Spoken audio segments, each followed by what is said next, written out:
Tonight, let the day loosen its grip a little. Let the room around you grow quieter, softer, more distant, as though the walls themselves have taken a step back to make space for another century.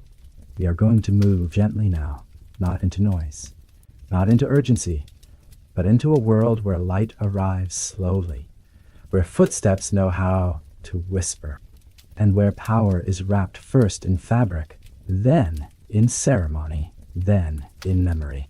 Far from the modern hour, far from clocks that flash and buzz and insist, there stands a palace not fully awake. Its windows are pale with the first promise of dawn. Its halls are cool with night air that has not yet surrendered to the day. Candles are still alive in silver branches. Fires sink to red embers behind carved screens. Somewhere, a servant opens a door with both hands, carefully, because even a hinge may speak too loudly in such a place. For a brief moment, the whole vast building seems to hold its breath. The marble floors wait, the corridors wait, the gardens outside, still damp with darkness, wait.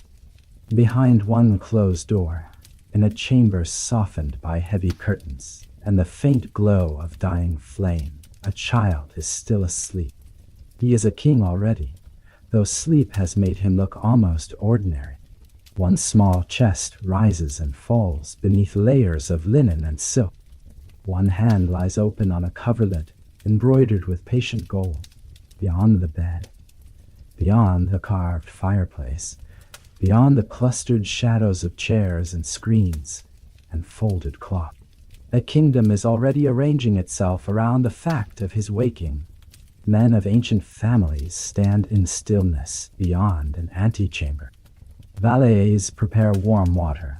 A garment is brushed, a basin carried, a stool placed precisely where it belongs. Nothing is random, nothing is casual. Even before the child has opened his eyes, the day has begun performing him. And that is where our story wants to begin, not at the height of glory, not beneath the blaze of mirrored halls and fountains speaking in sunlight, not with the finished myth of the sun, king standing fully formed inside the grandest court in Europe. We begin instead with softness, with stillness, with the strange, almost tender fact that some of the strongest systems in history are first felt not as thunder, but as rhythm. A room prepared, a gesture repeated, a silence respected, a life surrounded so completely by attention that attention itself becomes architecture.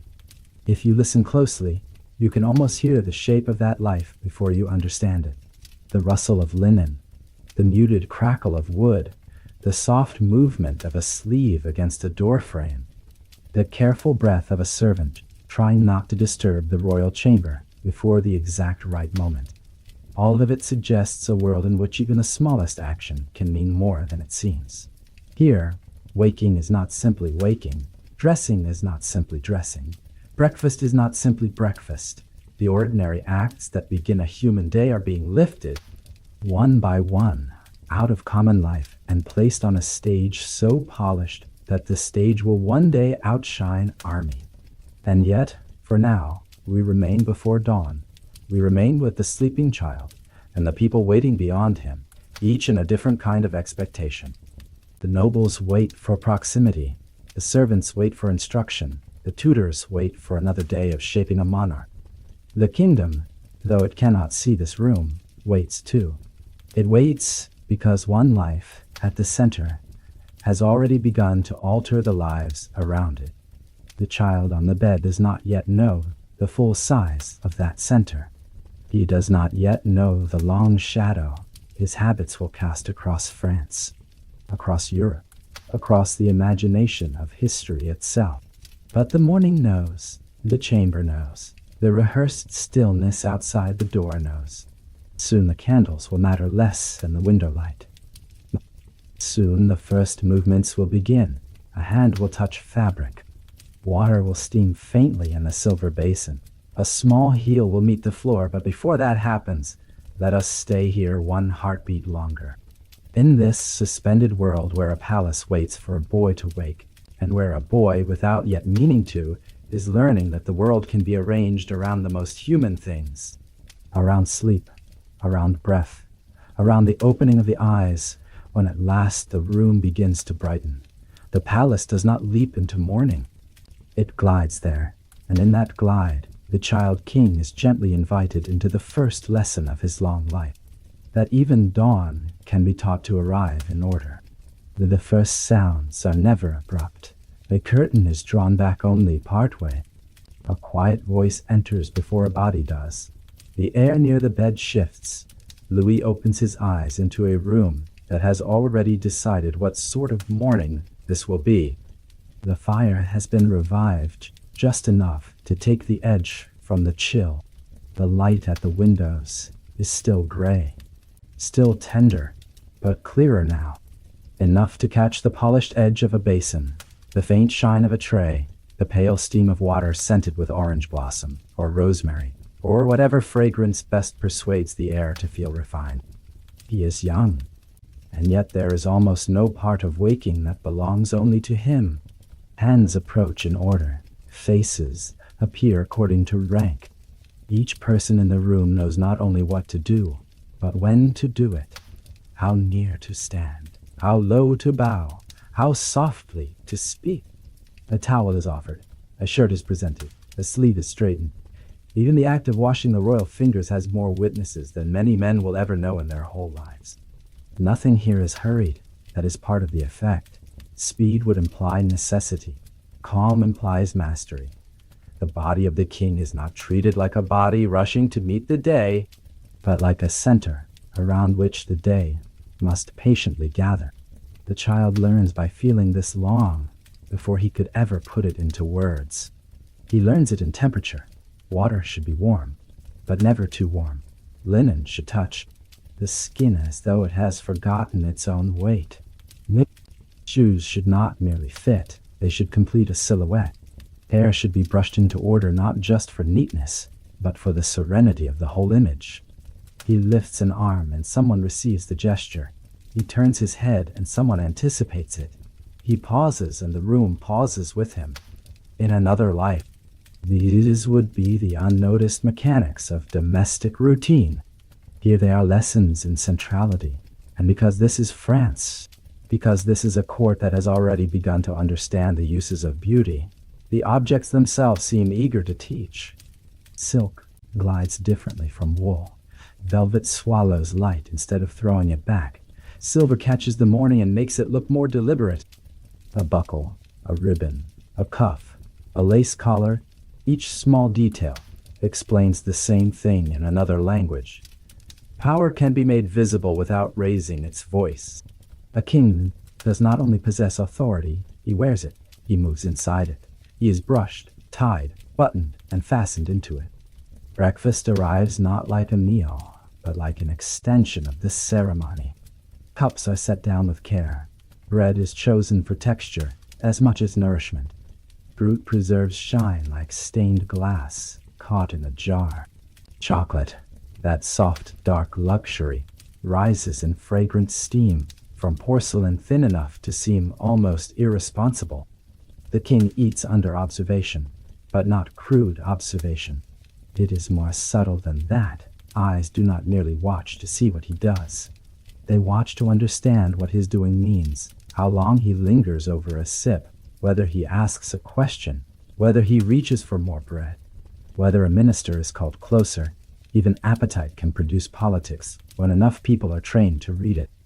Yet for all this quiet theater, the scene need not feel cold. Part of the wonder of such a morning is how thoroughly ceremony can imitate intimacy. The towel is warm, the chocolate is sweet, the bread was baked before dawn. The little domestic comforts of waking are all present, only elevated, distilled, amplified.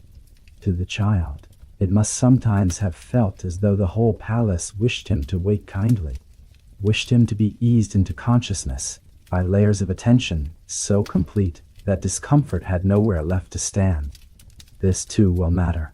A life taught to associate order with comfort, and comfort with ceremony, may later seek both in the same places. Then come the first words of the day, that point beyond the room. A tutor, a secretary, a minister with a folded paper, news from a province, weather from the roads, a foreign envoy expected, an account to review, a lesson to begin. The palace, which moments ago seemed devoted only to warmth and fabric and the measured motions of dressing, quietly reveals its second face. Beneath the softness lies administration. Beneath the perfume lies information. Beneath the care of the body lies the work of the state. Louis absorbs this blend early. Tenderness and structure, routine and surveillance, comfort and duty. He is not simply pampered into kingship, he is patterned into it. Morning after morning, the same sequence teaches him that the day belongs first to order, then to display, then to decision. And because the sequence is beautiful, it enters him more deeply. A harsh lesson can be resisted. A graceful one is harder to escape. Soon, he is fully dressed. No longer the sleeping child, not yet the mythic ruler, but something in between.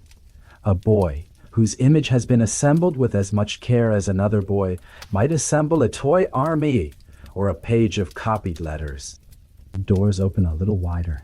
The inner chamber gives way to the outer room. The private hour thins into public time, and as he steps forward, light catching at silk and polished floor alike, another lesson waits beyond the threshold. If waking teaches him how to be seen, the day ahead will teach him how to move, as though being seen were the most natural thing in the world. The hours that follow are devoted to formation, not the loud formation of barracks, not the rigid formation of drilled ranks in a field, but the polished formation of a person whose body, voice, posture, and attention must all learn to move in harmony. Lessons begin, and each one appears to address a different subject, yet all of them bend, quietly and patiently, toward the same end. Language teaches reach. History teaches precedent. Dance teaches command through timing. Music teaches order through harmony. Writing teaches control without visible strain. Etiquette teaches the powerful art of making every movement look inevitable. A tutor opens a book, but the lesson is never just in the page. A map is spread across a table, and the map is not only geography. It is distance, vulnerability, ambition, inheritance. A kingdom is never merely land to a king.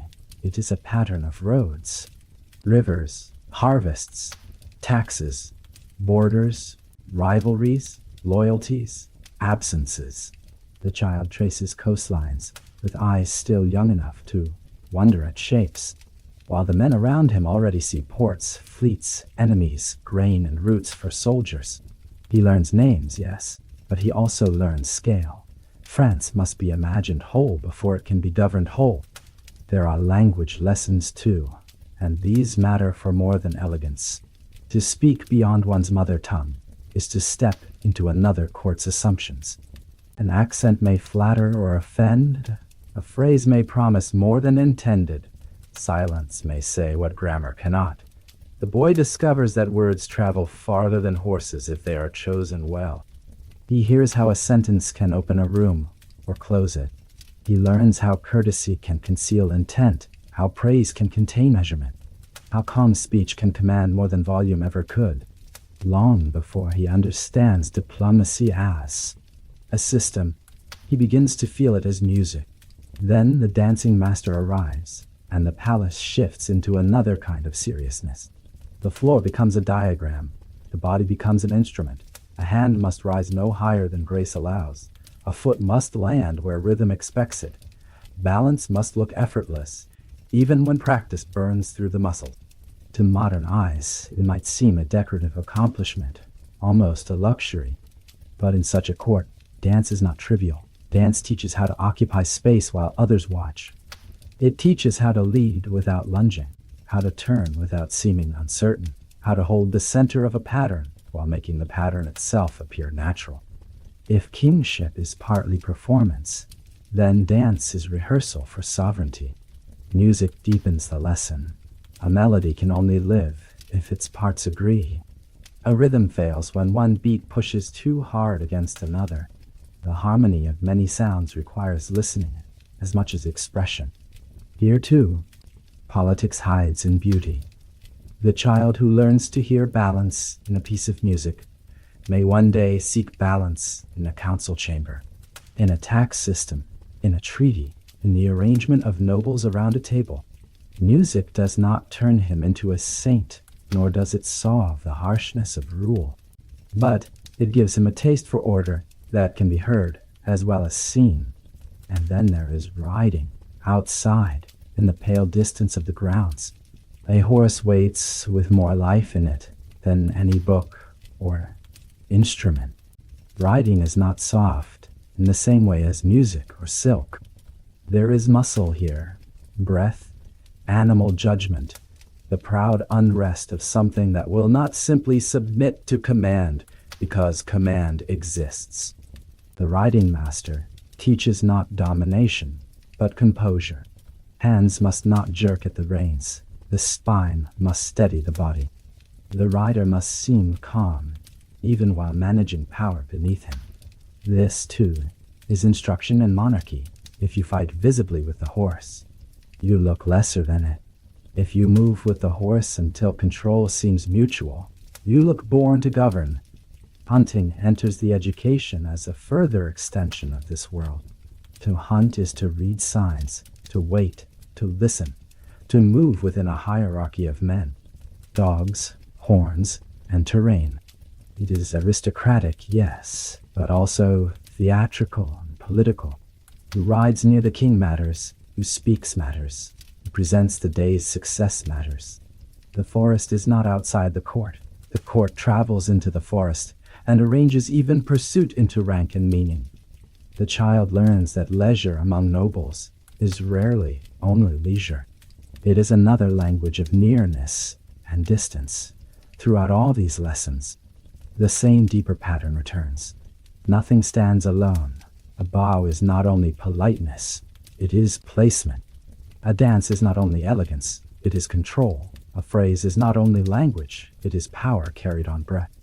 A meal is not only comfort, it is visibility. A ride is not only exercise, it is the management of force without clumsiness.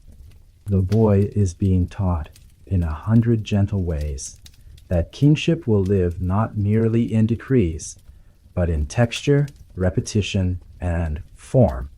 And because he is still a child, there are moments when the instruction must have blurred into something simpler, the pleasure of getting better at things, the satisfaction of a step finally landing true, the clean note drawn from an instrument, the moment a horse responds exactly as hoped, the easy pride of mastering what yesterday resisted. These small triumphs matter because they bind effort to beauty. They make discipline feel rewarding. They make control feel desirable rather than burdensome. Later, when he seeks to control larger things, perhaps some memory of these early satisfactions remains. By late afternoon, the lessons leave their quiet trace on the day. The body is a little more precise. The eye lingers a little longer on arrangement. The ear has heard pattern. The mind has held maps, dates, stories, rhythms. None of it looks dramatic from a distance. No crowd would cheer such progress. But these invisible refinements are the true construction taking place before Versailles ever fully rises. The slow shaping of a human center that will one day expect the world to answer to form. As evening approaches, the palace begins once more to soften. Books close, instruments are set aside, riding gloves are removed. The child who has practiced being observed all day returns toward shadow, fire, and quieter rooms. And with the fading light comes the gentler half of his education, the half that teaches him not how to move within order, but how to dream of enlarging it. Night in a royal residence is never empty, but it can become intimate in its own carefully managed way. The final visitors withdraw.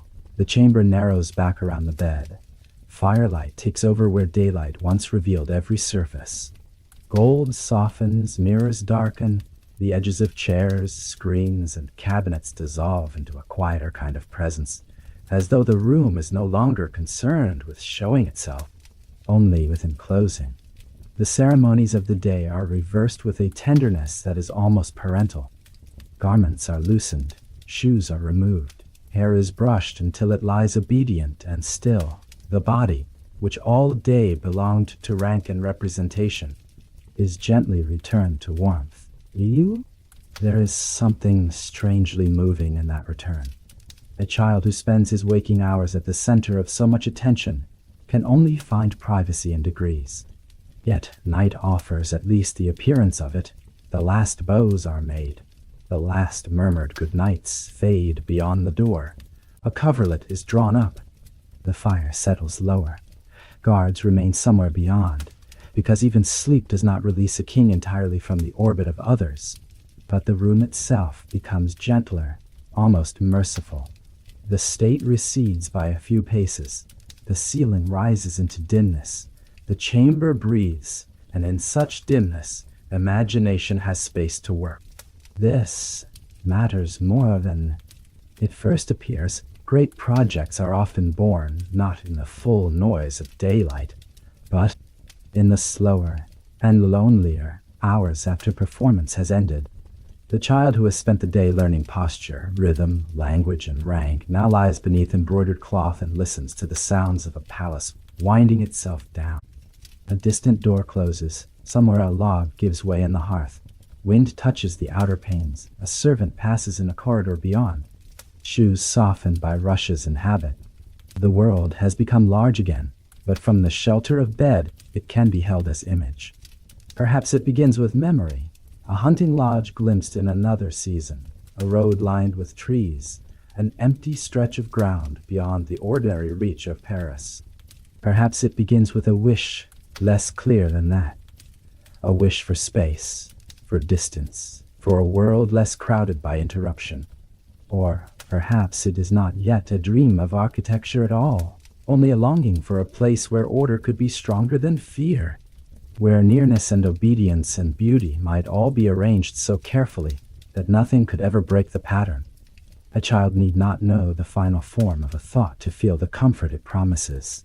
This is how so much of Versailles first lies. Not as completed grandeur, not as marble, not as fountains, not as ambassadors standing dazzled in reflected light, but as atmosphere before design. A place imagined first as calm, a place imagined as distance from turmoil, a place imagined as a frame wide enough to hold everything that now must be managed in fragments. In darkness, the mind can build without stone. It can widen rooms, lengthen paths, brighten windows, clear ground, order trees, invite light to arrive exactly where it ought. It can create a refuge so beautiful that beauty itself begins to feel protective. The child grows heavy with sleep. The lessons of the day loosen. The names of men and places blur. What remains are impressions. Silk at the wrist, the measured pressure of a teacher's hand correcting posture, the musical pattern of repeated steps, the smell of wax, wool, wood smoke, leather, citrus water. All these textures settle into the deep, soft place where habit and imagination meet. And there, without proclamation, the first outlines of a future begin to glow. But now, nothing is announced. No plan is drawn. No architect is summoned. The palace beyond the bed is still only what it already is, and the life within it still follows the routines of the present. But the mind of the sleeping king has begun to gather its own materials. It gathers silence. It gathers dissatisfaction. It gathers the memory of ceremony and the possibility of enlarging ceremony until it becomes a world. So let the chamber dim a little more. Let the embers redden and sink. Let the curtains keep out what they can of the dark.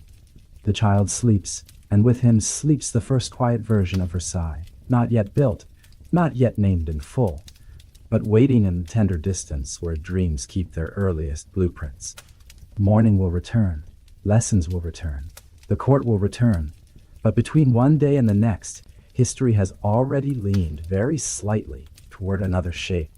The lesson does not arrive all at once. It comes first as interruption, voices lower than usual, a letter brought in sooner than expected. A minister whose face has lost the practiced smoothness required at court. News, before it becomes history, often enters a room as altered atmosphere.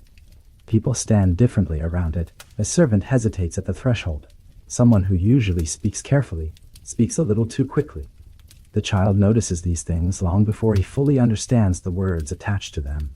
Paris, that great heart of the realm, begins to feel less like a capital and more like a source of pressure. The streets are restless. The officials are defiant. The noble houses mutter against taxes. Authority reforms one another. Parliament resists. Alliances shift. Grievances, old and new, begin finding one another in the dark like hands in a crowded room. To the grown men who measure such things, this is the beginning of a grave political crisis. To the child king, it is something simpler and more disorienting. The ordinary confidence of his world begins to thin. What had seemed permanent now shows seams. Orders do not move as cleanly as they ought. Loyalty no longer looks like a settled condition. The relationship between crown and city, king and subjects, command and obedience, all the invisible arrangements beneath daily ceremony, suddenly feels unstable. Those around Louis strive to preserve calm. That is part of their service. Even bad news must be arranged. Even danger should, if possible, enter through a controlled door. But no amount of careful handling can entirely hide the fact that something has gone wrong in the kingdom beyond the chamber wall. Then comes movement, haste, though never fully admitted as haste, preparations, packing, instructions given in the brisk, careful tones of people trying not to frighten those they serve. Coaches assembled, essential objects selected. The familiar rooms of royal life begin to feel provisional, as though the court itself were no longer anchored but lifted onto wheels. And perhaps this is the deepest wound of all. The child king must leave. Whatever language the adults use around him, whatever explanations of prudence, of timing, of safety, of necessity, the fact remains that the center is moving because the world around it has become unsafe. Roads in such moments are long, even when they are not. The coach rocks and shudders. Winter fields pass under a pale sky. Villages appear, then vanish. Wheels grind over frozen ground or churn through cold mud. Curtains stir. Horses breathe steam inside the carriage. Silence gathers in layers. A child may not understand every faction, every grievance, every legal contest over authority, but he understands departure. He understands the altered face of a mother or guardian. He understands that routine has broken. He understands that the city he ought never to fear has become the place from which he is being carried away. Exile need not be dramatic to mark a life. It can mark by contrast the absence of old ceremony, the fewer faces in attendance, the hollower sound of corridors less crowded than before. Meals still presented with dignity, but simpler. Rooms still orderly, but touched now by anxiety. Reports arriving from Paris like weather from another climate, always threatening to blow nearer. In such months, the child learns not from books, but from atmosphere. He learns how quickly grandeur can look fragile when the obedience beneath it begins to fray. The adults around him continue the work of monarchy because monarchy, like the body, survives by rhythm. Lessons are maintained, councils continue, messages are read. Men ride out and return, maps are opened, yet every act now carries a second meaning. A formal bow may also ask for reassurance. A calm voice may conceal calculation. A decision about troops, roads, grain, or negotiations may determine whether the king remains sheltered or becomes vulnerable again. The child who once woke into a world arranged entirely for his comfort now wakes into a world that still arranges itself, but under strain. He notices the edges of fear in others, not panic, not chaos, but the disciplined fear of those who know the stakes. He hears grown men discuss roads and positions, not as abstract matters, but as lifelines. He sees how quickly loyalty is tested when danger is not theoretical. He understands, perhaps for the first time, that the crown does not float above events like a star.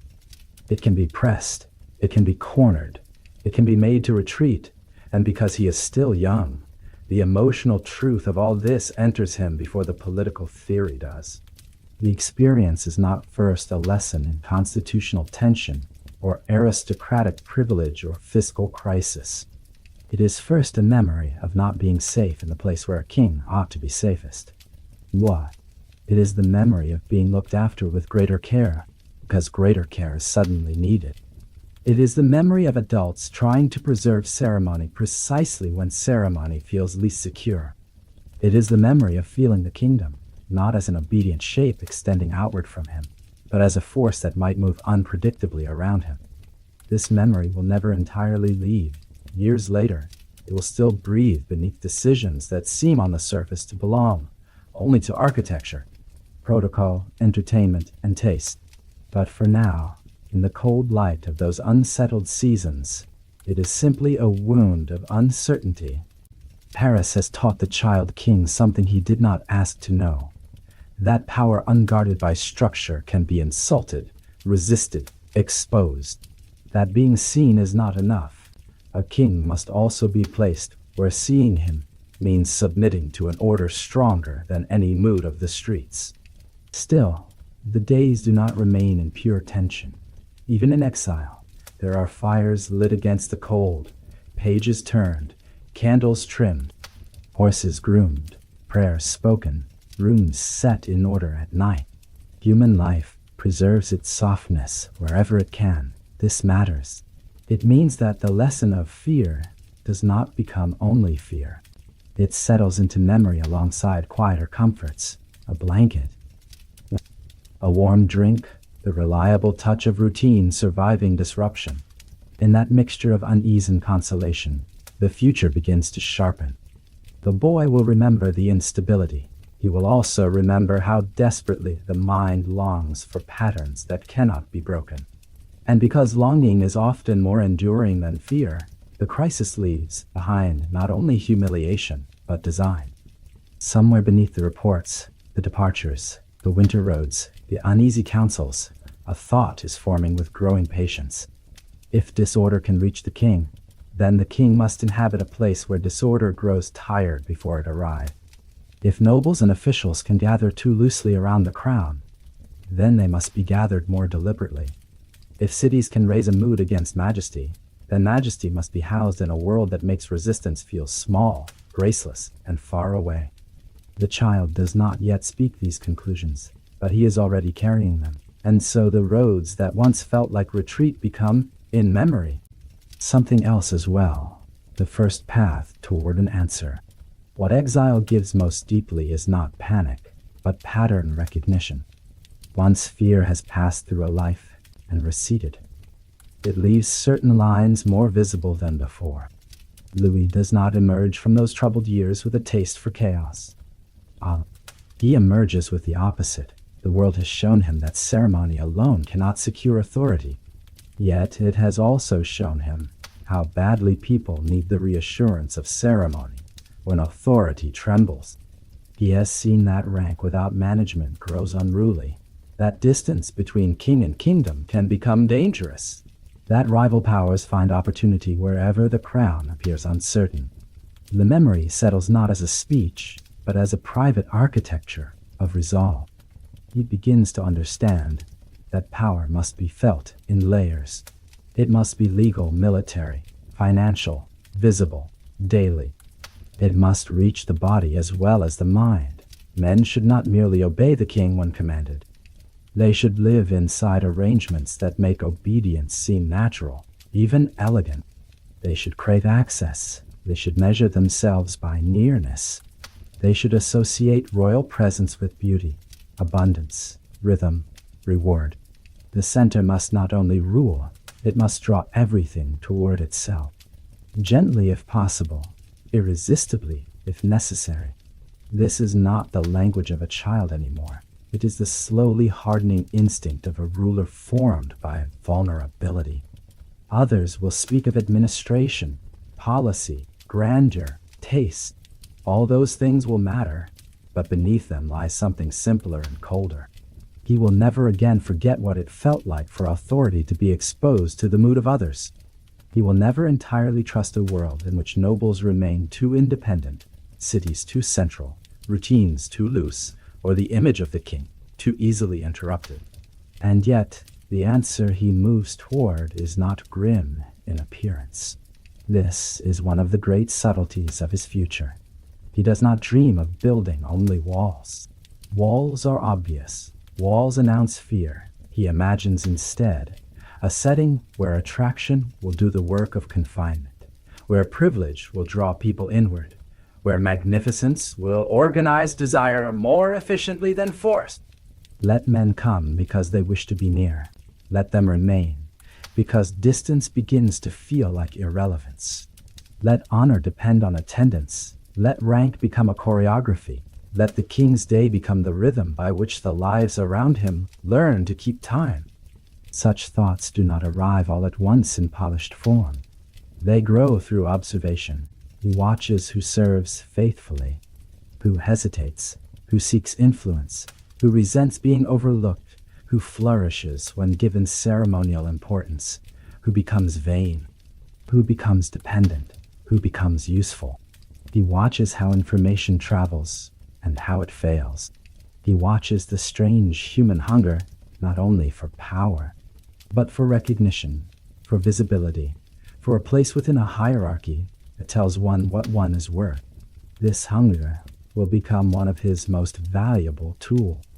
Slowly, very quietly, the wound of instability begins to convert itself into design. Not revenge exactly, not mere compensation, something more patient. A theory of safety made beautiful, a kingdom arranged so that the king is not trapped within it, but enthroned at the center of its daily longing. A life in which waking, dining, promenading, hunting, listening, dancing, praying, and sleeping can all serve the work of rule because all of them occur inside a frame built to support radiance.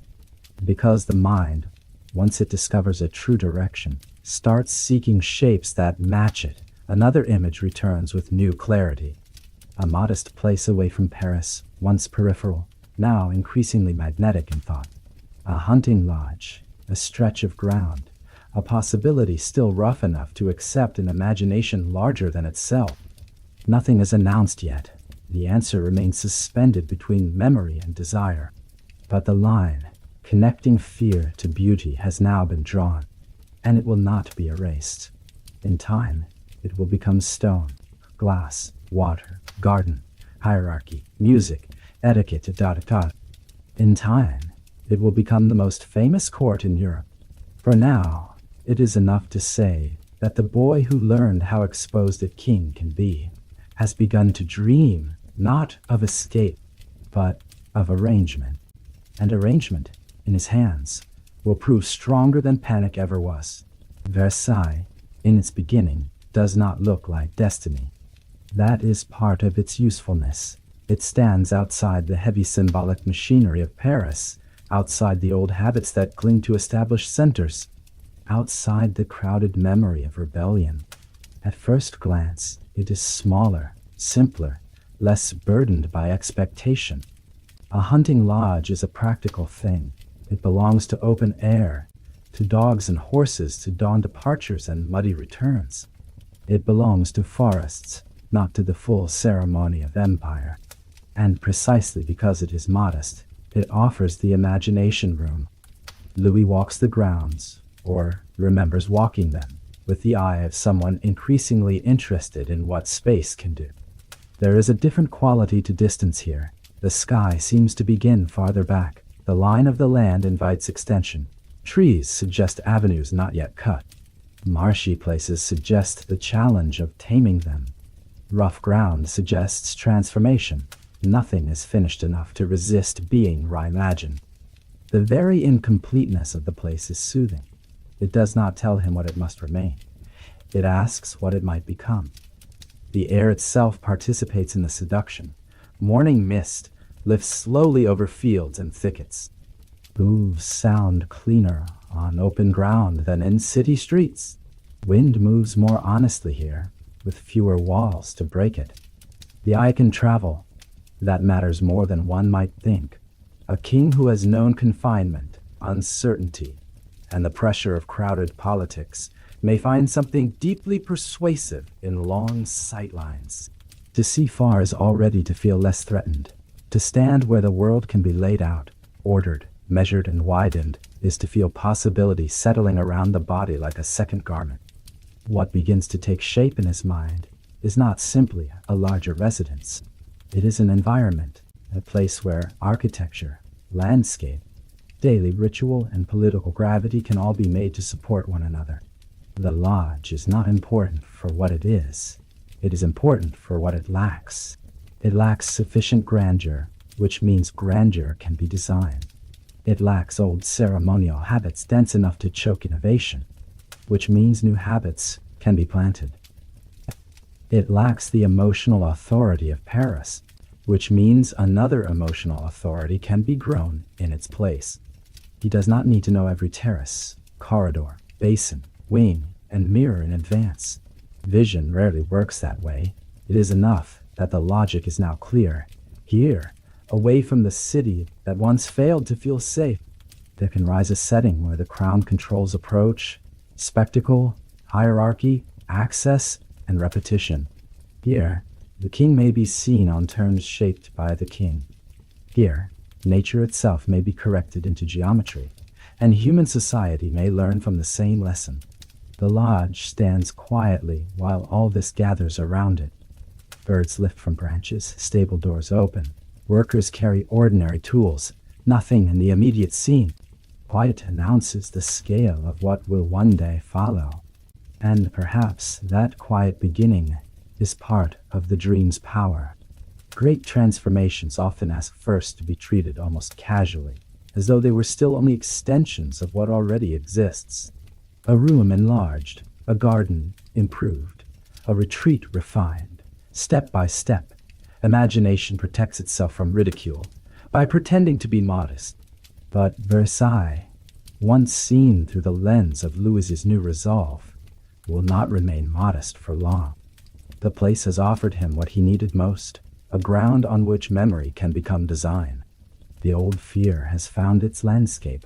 The longing for order has found empty distance, and soon, very soon, the earth itself will begin to answer.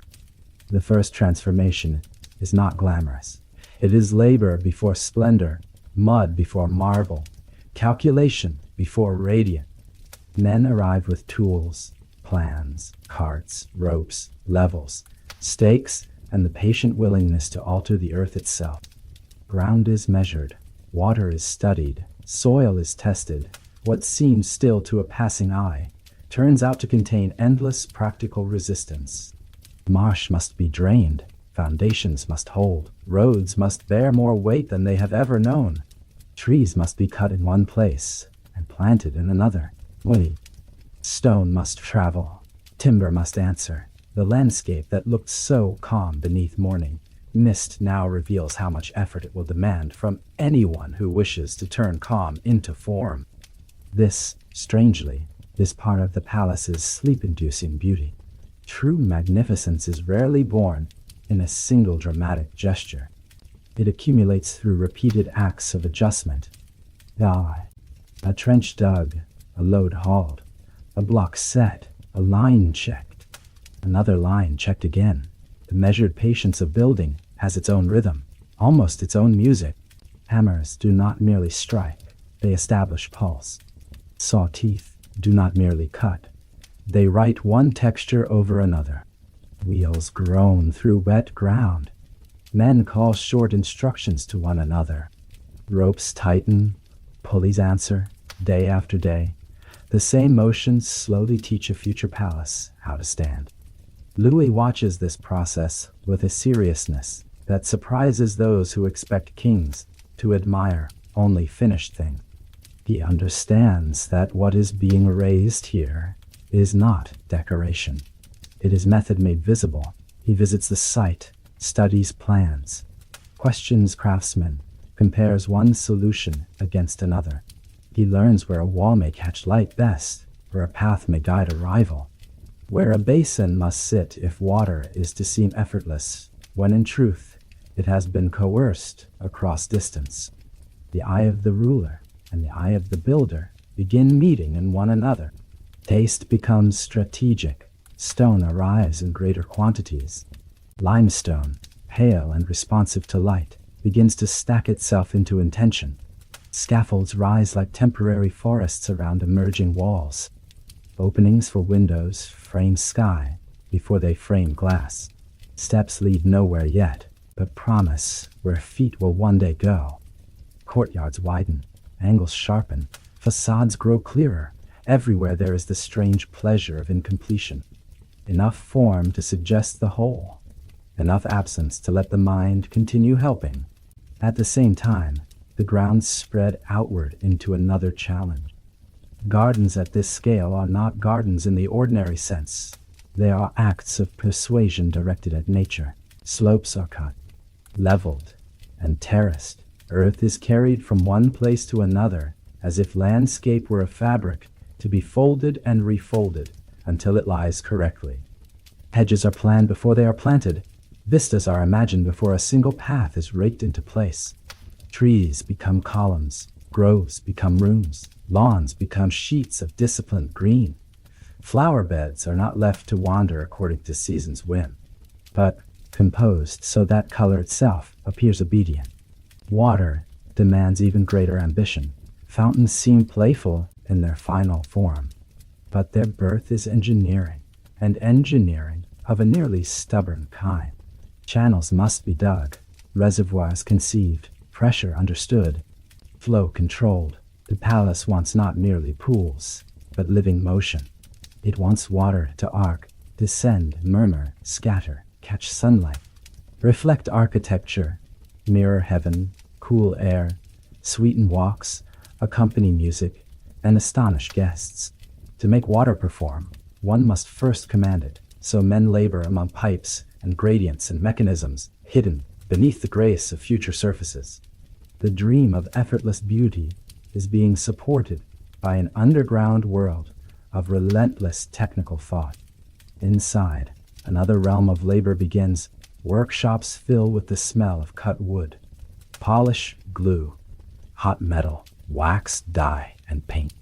Cabinet makers shape panels that will receive veneer, like skin receiving color. Carvers coax leaves, scrolls, shells, suns, and flowing forms out of hard matter with patient tools. Weavers draw thread after thread into images vast enough to warm stone walls and narrate glory at once. Gilders apply brightness with hands that know too much pressure can ruin a surface and too little can leave it dull. Glassmakers seek clarity. Upholsterers seek softness. Every trade is asked to rise beyond utility into statement. This concentration of skill changes more than a building site. It changes the kingdom around it. Roads become busier. Quarries deepen. Forests thin in selected places. Workshops in distant towns begin feeding the appetite of Versailles. Merchants adjust. Craftsmen migrate. The project becomes not merely local, but national. A great inhaling center drawing resources, labor, imagination, and reputation inward. See, to work at Versailles is to work where history is thickening. To provide for Versailles is to feel oneself, however modestly, included in the making of something no one yet fully has the language to describe. And always, Louis returns to the same essential instinct. Magnificence must not feel accidental. It must seem as if order itself wished to become visible, and chose this place in which to appear. Why? He wants symmetry, because symmetry calms and asserts. He wants scale, because scale weakens private vanity and enlarges the frame of the king. He wants movement through rooms and gardens to feel inevitable, because inevitability is one of power's gentlest disguises. If a guest finds himself walking where the path wanted him to walk, standing where the vista wanted him to stand, lifting his eyes where the light wanted him to look. Then authority has already begun working before any formal command is given.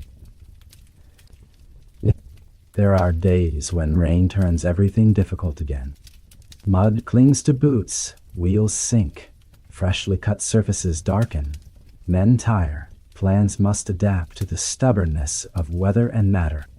Yet even this contributes to the eventual dream. A palace that seems born from pure ease will move the observer less deeply than one that has been wrestled patiently from resistance. Somewhere in the stone and timber, there remains the memory of every obstacle overcome. The finished calm will rest on buried effort. As years pass, the outlines deepen. Rooms begin to hold real volume. Staircases acquire direction. Long galleries are imagined with increasing precision. The grounds invite not just work, but anticipation. Here, a grove. There, a terrace. Beyond, perhaps a canal long enough to turn distance itself into ornament. Everywhere, geometry grows, and geometry, because it makes nature appear thoughtful, has an oddly soothing effect. One begins to believe that the world can indeed be arranged. That mud can become line. That line can become rhythm. That rhythm can become peace.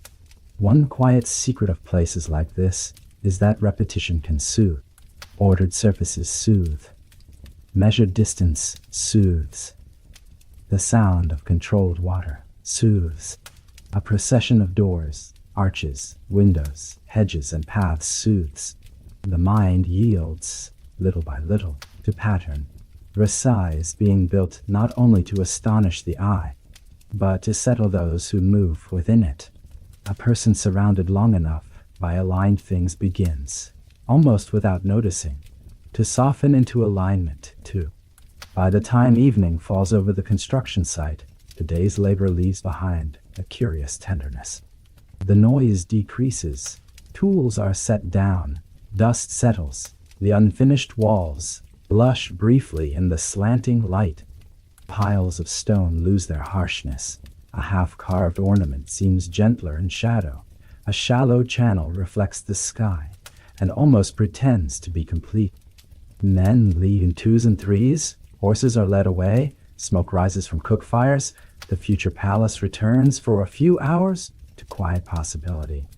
And Louis, standing somewhere at the edge of all this patient upheaval, sees more than masonry and dirt. He sees a refuge learning how to gather people without chasing them. He sees labor slowly turning into setting, setting into ceremony, ceremony into habit. He sees beauty preparing to become useful. He sees, perhaps most satisfying of all, that the answer to the old instability will not arrive as a hard defense. It will arrive as an enchantment so complete that many will step inside willingly. Soon, the place will not only rise, it will begin to glow. Glow arrives first in fragments, a torch reflected in newly polished surfaces, music tested in a chamber still smelling faintly of plaster and fresh wood, silk moving through a room not fully complete, but already eager to behave as though it were. Festivals begin this way, not as a separate world, but as the first proof that the world under construction can already enchant. A temporary platform, a string ensemble, a supper more elaborate than yesterday's, a gathering of nobles willing to overlook unfinished corners, because the atmosphere itself promises completion. Versailles learns to perform before it is finished, and in doing so it teaches everyone around it to mistake becoming for destiny. Louis understands the usefulness of this. A building site can impress by scale, but a celebration can convert impression into desire. Once people have danced where walls are still rising, once they have watched torchlight tremble across a terrace that did not exist a year before, once they have heard music unfurl against the open night above gardens still being shaped, they become participants in the project rather than spectators of it. They begin to speak of Versailles not as a future possibility, but as a place already alive with privilege. The unfinished becomes irresistible precisely because it feels selective. To be invited before completion is to feel close to the source. The entertainments grow in richness, costumes appear, fabrics chosen not only for beauty, but for symbolic charge. Mythological figures emerge in ballets and processions. The language of Apollo gathers around the king, not with blunt insistence, but with recurring grace, until radiance itself seems to have chosen a human body and a French court in which to become visible. This is not mere vanity. Myth does what policy alone cannot. It translates power into image, image into memory, memory into inevitability. A man may be resisted. The sun is more difficult to argue with. Music deepens the spell. Violins rise under evening ceiling. Voices enter and hover. Drums and flutes carry movement from hall to courtyard, from courtyard to garden. The body of the listener is gently instructed. Feet tap before the mind has decided. Breath adjusts to tempo. Attention yields to recurrence. Sleep content understands the same secret from the other side. Rhythm can lower resistance. Here, however, rhythm does not lead toward sleep alone. It leads toward belonging, admiration, submission lightly disguised as pleasure. A court that dances together also learns together how to revolve around one center. Then there are the fireworks, those brief, impossible flowers of flame that bloom over dark water and vanish before the eye has fully gathered them in. No matter how often one has seen fire, a sky remade by color still unsettles something childlike and ancient within the observer. Versailles uses this well. Each burst overhead is both festival and message. Look what can be commanded. Look what resources can be spent for beauty alone. Look how night itself can be persuaded into spectacle. If a king can make darkness blossom, what else might be possible under his hand?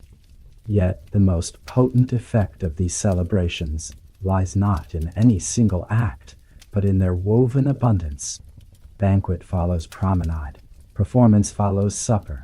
A walk in torchlit gardens opens into music beside a fountain. A comedy dissolves into dance. A dance gives way to private conversation under illuminated trees. The evening expands without seeming to strain. Guests are kept moving, delighted, slightly overwhelmed, never entirely allowed to stand outside the experience long enough to judge it. This is not accidental. Saturation is a political technique when skillfully applied. A mind, busy receiving beauty, has less space in which to gather defiance. Louis appears within these settings not as a frantic host, but as the natural source from which they flow. He need not dominate every moment visibly. It is enough that the whole sequence seems unimaginable without him. A gesture here, a chosen role in a ballet, there, a measured entrance, a pause in the right light, a conversation granted to one noble, and withheld from another. The court learns to read favor in the same environment that teaches it to crave repetition. Soon, people do not merely remember an entertainment. They remember where they stood, whom the king addressed, whether he smiled, whether he lingered. Pleasure becomes archive. Archive becomes hierarchy. Foreign visitors feel the force of this as sharply as the French do. Perhaps more sharply, because they arrive with standards formed elsewhere. They have seen courts. They have seen ceremonies, feasts, theaters, processions. Yet Versailles begins to offer something denser than isolated splendor. It offers continuity. Beauty here does not seem borrowed for an occasion. It seems structural. The festival appears to grow naturally from the architecture from the king from a vision of order so complete it can afford to laugh, sing, blaze, and overflow. And after each evening of intensity, there comes a necessary return to softness. Candles burn lower, musicians cease, dishes are cleared. Perfume thins into night air. Gravel paths hold only the last footsteps. The fountain's sound remains, now gentler, without conversation laid over it. Silk is loosened, doors close, firelight replaces fireworks. This rhythm matters. After every expenditure of attention, Versailles offers release. After spectacle, chamber, after applause, hallway, after brightness, shadow. The court is taught not only to ascend, but to descend, and in that descent it becomes ready to seek the ascent again. That is how enchantment becomes sustainable. It does not remain at full pitch. It breathes, it spends, and then soothes. It dazzles and then shelters. It sends the body back into stillness, carrying a faint ache of pleasure and the desire to return. Louis has learned this from life, from childhood ceremony, from music, from fear, from architecture. A system that wishes to keep people near must know how to alternate stimulation with comfort. Versailles becomes masterful at both, so the festivals do more than decorate a reign. They reveal its inner method. They show that magnificence can train appetite, and appetite can train loyalty. They prove that the palace is not only a place to live or govern, but a machine for arranging feeling. Wonder in the evening, anticipation the next morning, nearness measured, memory refreshed. The whole cycle begins to close on itself, smooth and shining. And as the entertainments grow more natural, less exceptional, the court moves toward a more astonishing state still, the condition in which performance becomes ordinary life. By the time Versailles begins to function as a daily world rather than an extraordinary project, its greatest invention is no longer a fountain, a facade, or a festival.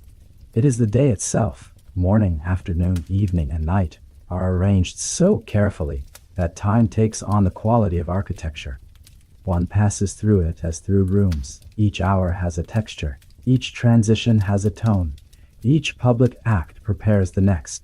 To live at court is to be carried by a schedule that seems at once exhausting and strangely comforting, because nothing is left without a place. Morning still begins with the king's rising, but now the ritual has thickened into a center of gravity for everyone around him.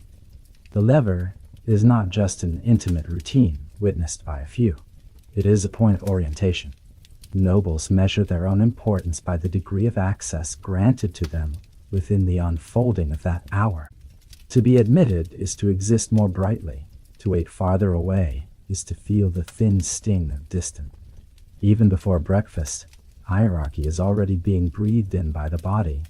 Then the day opens outward. Ministries, petitions, accounts, reports, audiences. Yet even administration is folded into theater. Papers matter, but so do rooms. Decisions matter, but so does who hears them, who is seen approaching with them, who leaves looking relieved, who leaves more carefully blank than before. Versailles does not ask politics to become less political. It asks politics to become legible through form. Information reaches the king through channels that are both practical and ceremonial, so that function and display reinforce rather than interrupt one another.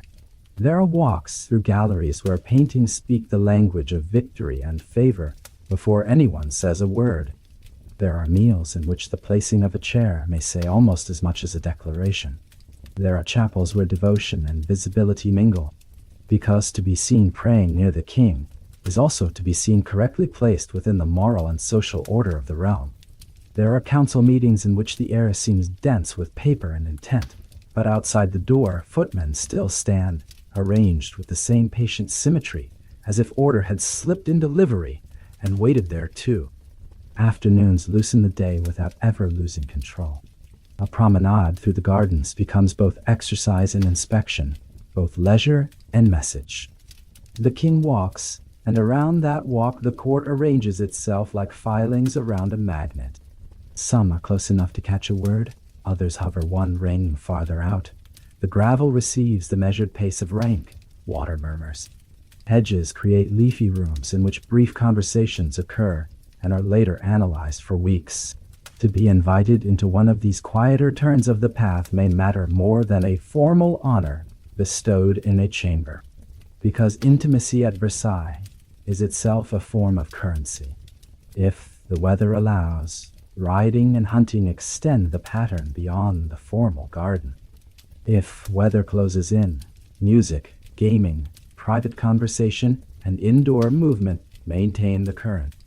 The important thing is not the exact activity, but the continuity of occupation. The nobles must be engaged, guided, amused, observed. Idleness, in too large a quantity, can become reflection, and reflection may harden into criticism. Versailles prefers motion, not frantic motion, structured motion, enough to keep vanity fed and independence gently tired. Evening then turns the court to display, but now display feels less like a special event, and more like the natural flowering of the day's prior arrangements. A concert, a small theatrical performance, a supper, a gathering in illuminated rooms, perhaps a conversation under chandeliers bright enough to flatter silk and hide fatigue. The court glows again, but the glow no longer surprises. That is the point. Magnificence has become routine, and routine is more powerful than spectacle, because routine reshapes expectation. Once people have lived long enough inside extraordinary surroundings, they begin to depend on them. And again, after brightness comes quiet, servants clear, candles diminish, the palace exhales, doors close behind one sequence so that another may begin tomorrow. Those who retire to their apartments do not leave the system. They sleep inside it, their chambers, their distance from the king, the quality of their furnishings, the number of visitors likely to cross their threshold tomorrow. All of this has been arranged by the same invisible hand that arranged the day. Versailles is not simply where court life happens. It is the medium in which court life takes its shape. That is why a single day here can feel both soothing and consuming. Every uncertainty is given a corridor. Every ambition is given a staircase. Every favor is given a doorway. Every slight is given a silence. The result is a life so fully scripted that it can seem, from within, almost natural. And when life begins to feel natural inside a system, the system has won one of its deepest victories. Outdoors, the same logic continues with a gentler face. Gardens are among the softest tools of control ever devised. At Versailles, they calm first and command second, which is precisely why they work so well. A path invites the feet before it instructs them. A hedge offers shade before it defines direction. A fountain pleases the ear before it teaches the body where to pause. The king moves through this designed nature, and everyone else learns to move through it with him. Not only because protocol requires it, but because the place itself makes other movements seem awkward.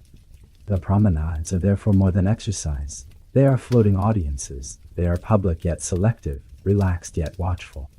A noble walking 2 paces nearer than usual may carry that nearness like a jewel for days. Another, left farther behind, may feel the absence with equal clarity. The beauty of the setting softens the sharpness of these distinctions without removing them. Water speaks, sunlight scatters through leaves, gravel crunches in obedient rhythm. The whole scene feels unforced, and in that feeling lies much of its power. Hunting extends the lesson. The court leaves the strict formalism of the interior, yet does not become free. Horses, dogs, horns, quarry, woods, and distance all create a different theater, one in which stamina and grace take the place of chandeliers and polished floors. But hierarchy remains visible. Who rides beside the king matters. Who is invited matters. Who presents the result matters. Even vigor is ranked. The open air simply makes obedience seem energetic instead of ceremonial. And when these outward motions consume enough attention, they soothe the nervous edges left by intrigue. After an intense council, there is a path beneath trees. After a public meal, there is wind over water. After a difficult decision, there is the reliable rhythm of hooves and reins. Versailles knows how to offer the court a return to safe sensations after every mental expenditure. That is one reason people endure it. The system exhausts, but it also comforts. It drains and then replenishes in controlled measures. So the gardens and hunts are not additions to court life. They are the court breathing more deeply. They are proof that even leisure can be folded into governance so elegantly. that those governed by it may call the arrangement pleasure. If the gardens persuade the body gently, the great interior spaces persuade the eye at once. Few rooms in European memory have done this more effectively than the long galleries and mirrored chambers of Versailles. Light enters, strikes glass, turns, doubles, and returns. Windows face the gardens. Mirrors answer the windows. Candles at night create parallel constellations that seem to continue beyond the walls. The visitor loses, just for a moment, any simple sense of where the room ends. Magnificence ceases to be an object and becomes an atmosphere. This is especially powerful when diplomacy enters the scene. An envoy may come prepared with arguments, instructions, cautions, and hidden aims. He may know his numbers, his alliances, his dangers, yet he must still walk the length of a room, designed to alter his feeling before he ever reaches the point of formal exchange. Reflected light can do what rhetoric struggles to do: diminish resistance without appearing to touch it. One does not merely see French power in such a setting. One feels one's own scale adjusted against it. Louis understands this without needing to say it aloud. He receives, listens, speaks, and withholds inside spaces already working in his favor. A pause can lengthen in a mirrored room. A compliment can seem more generous. A refusal can seem more final. Even silence has more surface upon which to settle. Diplomacy at Versailles, therefore, unfolds not only across language and law, but across architecture. The palace itself joins the conversation, and it always speaks on behalf of the king. Yet, after every such display, the system again knows to soften. A door closes behind the reception. The corridor beyond is dimmer. A private chamber waits, a smaller table, a quieter fire, a less public tone. Return to safe follows expenditure. The mind, dazzled by reflections, is allowed to come down among softer textures. This alternation is one of Versailles' deepest disciplines. Overwhelm just enough, then ease. Impress, then shelter. Brighten, then dim. That is why Mirrored World does not simply produce awe. It produces dependency. Once people have negotiated inside such beauty, ordinary rooms begin to feel smaller than they once did. And when ordinary rooms shrink, so too may the ambitions formed inside them.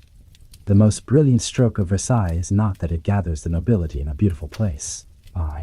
It is that it makes remaining in that place feel necessary. This happens gradually, and that gradualness is essential. No chain is shown, no door is slammed. Instead, there is invitation, privilege, opportunity, distinction, the promise of being seen, the fear of not being seen, the subtle migration of importance from old seats of power into the rooms and gardens that surround the king. One does not need to order every noble to remain near if life has already been arranged, so that distance begins to resemble disappearance. Families move closer. Coaches arrive with furniture, paintings, books, silver, fabrics, portraits, habits, hopes. The court becomes less a traveling phenomenon and more a settled climate. Apartments within the palace or nearby become tokens of standing. Their size matters, their furnishings matter, their distance from the royal center matters perhaps most of all. Geography becomes politics in carpeted form. A corridor can flatter, a staircase can humble. A doorway near enough to be crossed without haste may signal years of accumulated favor. And because life at court is expensive, attendance itself begins quietly draining independence. Clothes must match expectation. Servants must be maintained. Entertainments must be answered with entertainments. Gifts circulate. Appearances must be kept. One cannot live at Versailles as though living in a provincial house. To remain visible, one must spend.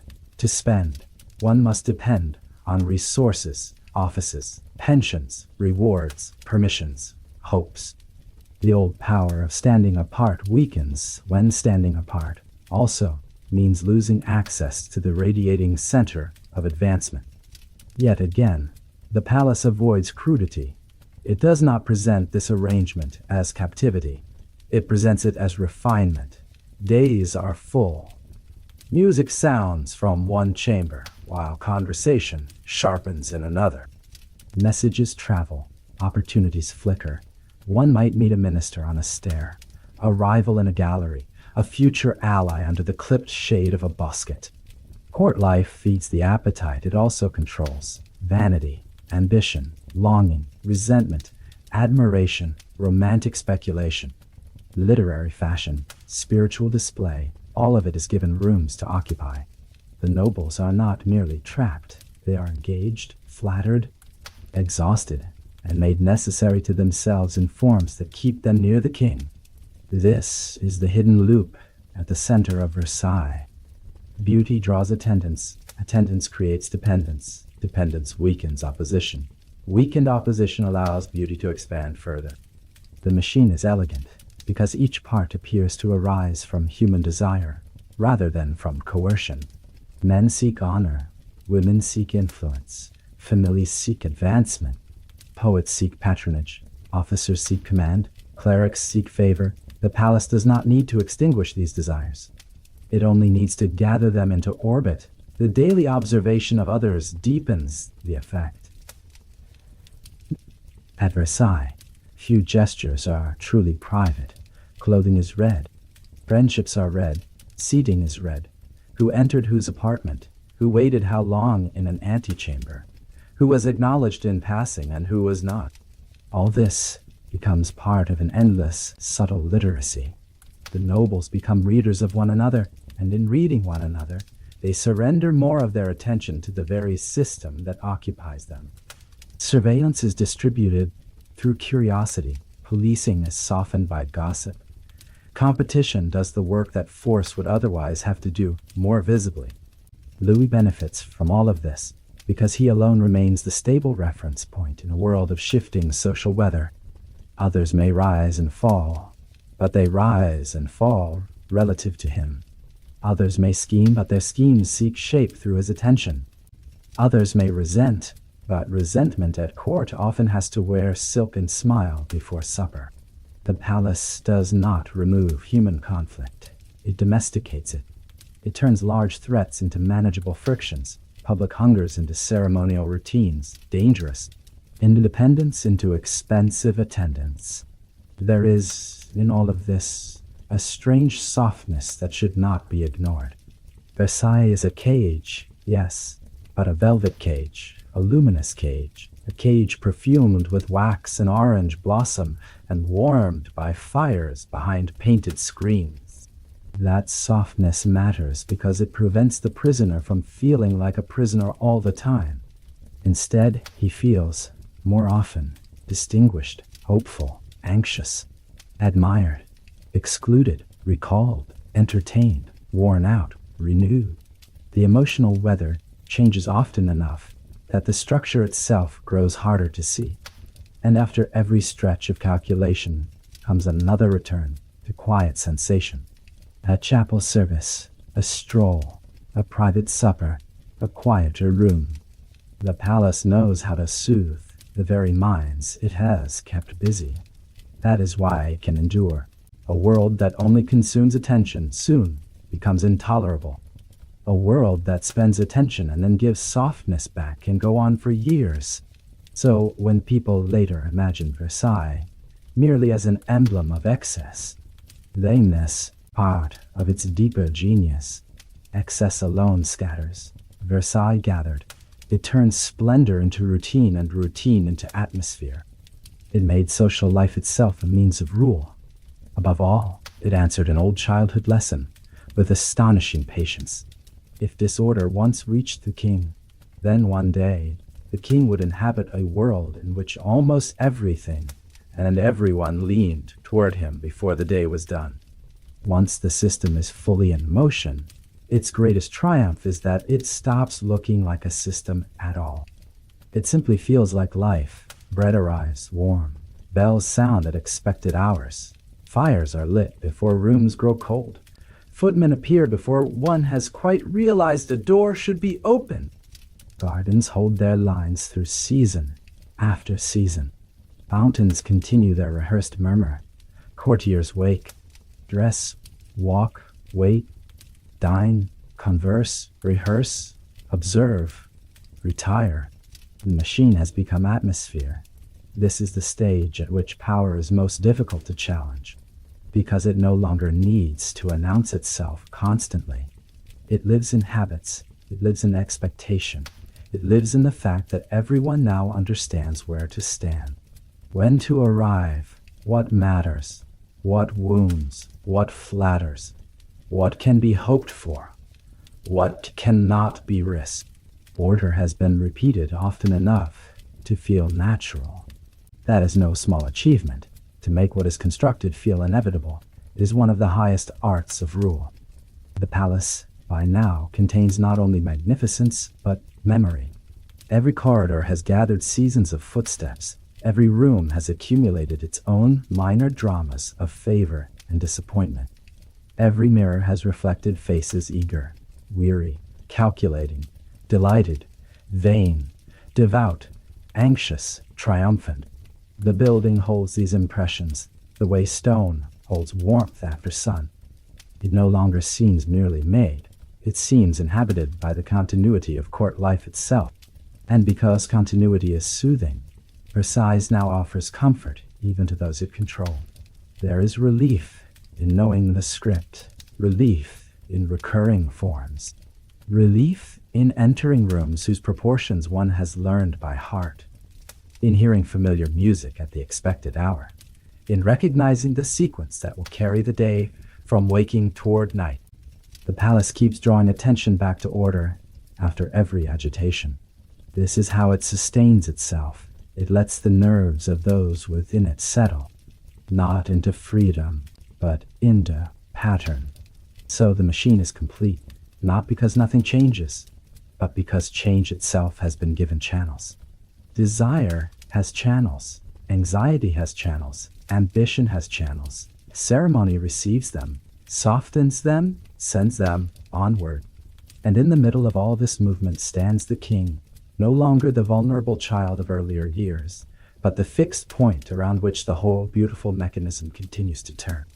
Night returns to Versailles, with a patience that seems older than any reign. The last brightness of the day withdraws from the upper windows. Gold cools, marble deepens, the gardens, so articulate in sunlight, become softer masses of shape and breath. Fountains continue, but now their voices seem closer to sleep than display. The surface of water turns dark and holding. Candles appear one by one inside long rooms, then in clusters, then reflected and re-reflected until the palace seems to suspend small constellations within itself. After supper, after the final conversations of the evening, after music has traveled its last arc through the air, the court begins its slow unwinding. Chairs are moved back into place, gloves are set aside, a laugh heard at the end of a corridor thins into distance. A servant shields a candle with one hand while passing through a draft. Somewhere, a late visitor is admitted. Somewhere else a door closes on a private exchange that will be remembered far longer than the words spoken in public that day. Yet, the overall sensation is not of intrigue, but of settling. The palace knows how to descend. This descent matters because Versailles has asked so much of attention. It has lit, arranged, ranked, reflected, beckoned, rewarded, and measured. By night, it offers another kind of gift. It lowers the register. It lets footsteps sound softer on the floors. It lets shadows blur the edges of rank. It lets the body, beneath all the silken expectation, remember fatigue. In private apartments, laces are loosened, jewels removed, hair released, voices reduced to their human scale. The great machine has not stopped, but it has placed a blanket over itself. Outside, the formal lines of the gardens become almost dreamlike. One can still sense the geometry, but not always see it fully. Paths disappear into shadow, trees merge into dark walls. A breeze moves through leaves, that by day seemed disciplined, and by night seemed nearly wild again. It is as if the palace, for a few hours, permits nature to breathe back against the order imposed upon it. This, too, is soothing. Absolute control rarely sleeps well, unless it allows itself the illusion of surrender. The king's own chambers become warmer, quieter, smaller in feeling than the public world that surrounds them. Firelight takes up the work that sunlight held before. Fabrics regain their tenderness. Body, which has served all day as emblem, returns to weight, skin, pulse, and breath. Whatever decisions remain unfinished can wait until morning. Whatever desires still move through the court will move more slowly in the dark. The palace exhales, and those within it are carried by that exhale toward rest. If one were to stand far enough away and look back at Versailles now, one might think it less a residence than a constellation laid gently upon the earth. Not loud, not triumphant, simply glowing, as though all the day's ambitions had softened into warm points of light. And perhaps that is the most fitting image of all, for beneath the power, beneath the design, beneath the long labor that made such a place possible, there remains something almost lullaby-like in its night face: repetition, dimness, enclosed warmth, distant water, and the promise that the world, however elaborate, can still be folded back into quiet. And so, if we look back now from this quieter distance, the shape of the life becomes clearer without becoming harder. A child once opened his eyes into rooms where every gesture had already been prepared for him. He learned early that attention could feel like comfort, that order could feel like warmth, that beauty could make discipline easier to bear. Then history disturbed that softness. Streets turned uncertain. Departure became necessary. The king discovered, while still young, majesty without protection could be exposed to fear.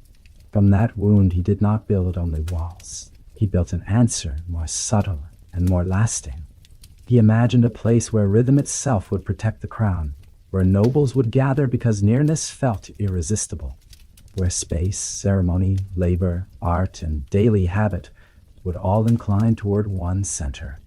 The answer became a palace, yes, but also a schedule, a climate, a choreography of desire. Stone rose, water learned to move with grace, gardens accepted geometry, mirrors multiplied light, music entered the structure, and the court entered the music. Little by little, power stopped looking merely forceful. It began to seem natural, radiant, and continuous. That may be the deepest secret of Louis's achievement. He did not only make France see him, he made those around him feel that life itself grew clearer in his orbit. More ordered, more legible, more adorned, even those wearied by Versailles, even those consumed by its expectations, still lived inside a frame so polished that it could seem inseparable from civilization itself. Great arrangements last, not by command alone, but by teaching the senses to rest against their surfaces. Yet for all that, the image we leave with need not be harsh. Let it soften again. Let us return, as quiet stories often do, not to the sharpest insight, but to the gentlest one. A palace at night, a room warming behind drawn curtains. A king no longer a boy, but still a human body easing out of ceremony and into shadow. The long galleries quiet, the gardens breathing under moonlight, water speaking in the dark, servants moving carefully so as not to break the last calm of the day. Somewhere in that hush remains the child who once learned to fear disorder. Somewhere, too, remains the dreamer who looked at open land and saw not mud or inconvenience, but possibility. He built from both memories at once, from the memory of vulnerability and the memory of comfort. That is why Versailles could be so formidable and so seductive. It promised safety in the language of beauty. It promised permanence in the rhythm of repeated days. It promised that what had once been shaken could be arranged again, more splendidly, more deliberately, and on such a scale that the arrangement itself might outlive the man who imagined it. Even now, centuries later, one can almost feel the afterglow of that design. not because we still believe what the court believed, nor because we stand under the same obligation, but because human beings continue to respond to old materials of reassurance, symmetry, warmth, ritual, reflected light, water in measured motion. Rooms that hold us gently, and stories in which disorder is answered by form. Versailles gathered all of those things and offered them to history in concentrated gold. So let the palace remain where it is now, not closed, not sealed, not switched off like a finished performance, but hovering in the mind a little longer. Let the candles continue burning in a few distant rooms. Let the fountains keep their quiet speech. Let the gravel paths hold the memory of footsteps that have not quite faded. Let the long windows carry the last trace of moonlight. And if another calm walk through the past should ever call to you on some later night, perhaps you will remember this place, the court that learned to turn fear into beauty, and beauty into a world so complete that it still glimmers softly after the voices have gone.